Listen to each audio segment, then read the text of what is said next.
કાર્તિક પૂનમનો મેળો ભરાય છે. એની અનેક પ્રકારની મહત્વતાઓ છે. શ્રદ્ધાથી લોકો ત્યાં આગળ પૂજન માટે આવે છે. ચાલતી પરંપરામાં હવે સિદ્ધપુર નગરપાલિકાએ અદ્ભુત વ્યવસ્થા કરી છે અને ચારેકો સારી સુવિધા ઊભી કરી છે. એની સાથે સાથે તમામ નાના નાના લોકોને પાથરણા પાડવાવાળા ભાઈ નાના નાના વેપારીઓને એક પણ પૈસો ભાડું દીધા વગર એને સુવિધા પ્રાપ્ત કરાઈ છે.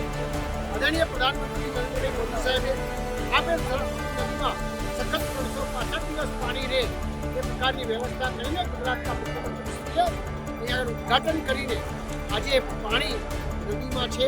એના કારણે અત્યાર સુધીમાં 4 લાખ લોકો અહીંયા આગળ આવ્યા છે અને હજી તો આજ શરૂઆત થઈ છે.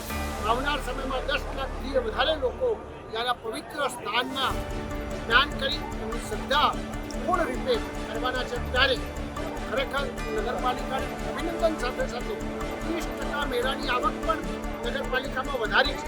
આની સાથે એમને અનેક પ્રકારની સુવિધાઓ પણ કરી છે.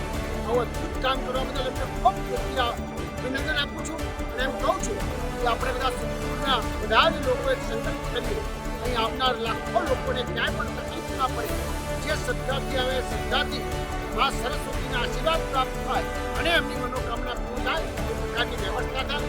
જે વિશેષ નહીં કરતા ખરેખર અદ્ભુત લોકોએ એક નાનોમાં નાનો માણસ અને સિદ્ધપુરમાં જોડાઈને એને શુભ શરૂઆત થઈ છે.